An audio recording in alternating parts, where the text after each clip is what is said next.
Time to do some ball joints. This is a 1998 Mercury Sable with a 24 valve DOHC 3-liter V6 engine. Failed a safety inspection for lower ball joints having play in them. And although it's really hard to see and almost impossible to check when the vehicle is on the ground, when you grab the wheel and move it left to right, it almost acts as if a tie rod was bad. Well, when you unload it by lowering the lower ball joint and the lower control arm here onto a jack stand, you can grab the wheel and check for a loose bearing if you were going to. That's how you would check for a bad ball joint. And you'll feel some play. Then what you can do is you can either shine a flashlight or get someone to grab the wheel and move it for you while you feel around for loose ball joints. And such was the case with this car. Both front lower ball joints were bad. So let's take a look at one that I've already got out. This is typical what you'll see with ball joints when they go bad.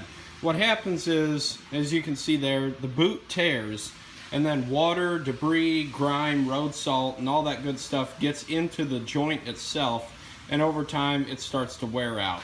Another thing is they don't put grease fittings on these. These are original ball joints from the factory. This has got 136,000 miles on it, and for being a 1998, I guess that wasn't too bad.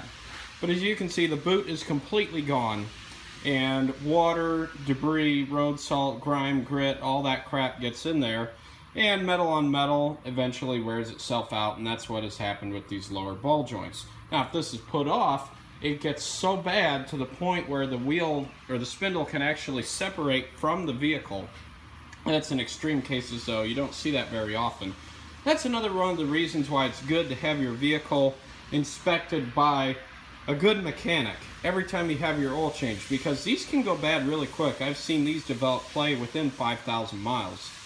That's why I always encourage people to be on the safe side. It's good to do your own oil changes, but make sure that you can check front end suspension components, because stuff like this is critical. I went into this job thinking it would be a little difficult, but it really wasn't that bad at all. It turned out to be simpler than I thought. This has no upper ball joint. The strut is basically what controls the camber and the caster of this vehicle. As you can see, there's no ball joints anywhere. The spindle clamps onto the strut, and there's no upper ball joint. The lower ball joint, however, is pressed into the spindle. As you can see here, this is how it would go in whenever you put your new ones on. And then you use a ball joint press to press it back in. Now, I've seen some people use hammers, but not only does that take a long time, you take a chance of damaging things as well. Using a ball joint press is the proper way to do it. You can get those at your local auto parts store. Most of them will even let you use them for free as long as you bring them back and put down a deposit on it. Another thing people are probably wondering is, why did I leave the wheel speed sensor in the spindle? The reason being is because this is a 1998.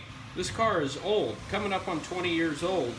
And that wheel speed sensor has seized itself in the spindle. I can't get it out. So rather than take a chance of breaking the wheel speed sensor and having to buy a new one, I instead removed the wiring from the vehicle. It was a little long, but it was well worth it, not having to go buy another wheel speed sensor. I removed the wiring and unplugged the sensor, and I just kept the wheel speed sensor wire with the spindle. That way I don't have to worry about breaking the wheel speed sensor. So here's a little time-lapse video for you of removing everything to get down to the lower ball joints, and then I'll show you how to press them out with a ball joint press.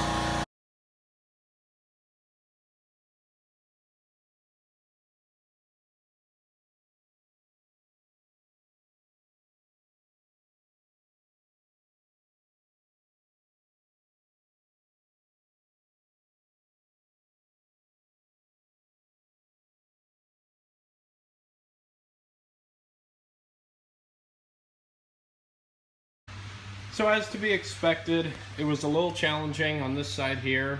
Again, because the car is so old and there's so much rust built up around the lower ball joint areas. So I used a torch a few times and I had to hammer quite a bit, but I did get it all done. I got the spindle out and I didn't damage anything other than the lower ball joint, which is going to be replaced anyway. It actually got so bad, I had to cut the lower ball joint stud off there with the torch, as you can see, The other part of it is right there. Problem was, as I heated it up and hit it with the hammer, it got soft and started to mushroom out, and it won't fit through the lower control arm there. So I had to cut it off, and then it was able to fit through. But I got it out all right. And I'm going to show you how you get these lower ball joints out with a ball joint press. Now before you go pressing the ball joint out, you want to make sure you remove the little snap ring. It's a little difficult to see with everything being all smashed up and melted down, but it's there. And I've forgotten those before and tried to press ball joints out, and it makes a mess of the spindle. Haven't had to replace one, but it sure made a mess of it. It made the removal process a lot more difficult, and it can even damage your ball joint press if the little snap ring is stout enough. After working with it a little bit, I eventually got it loose, and then as you can see, there it is, comes right out. Now comes the fun part.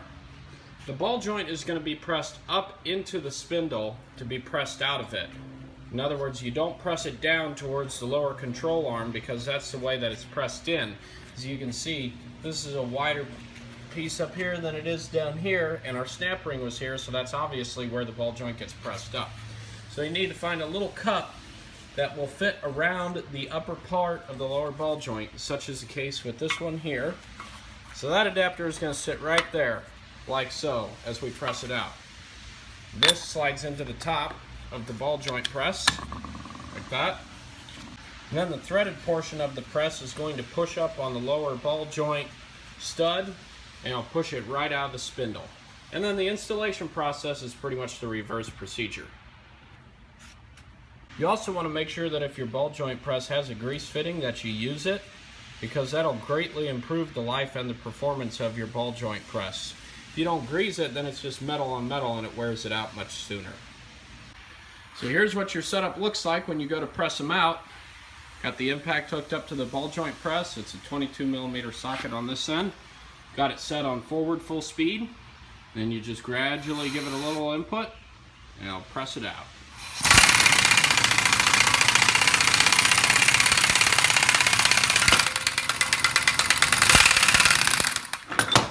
There you go.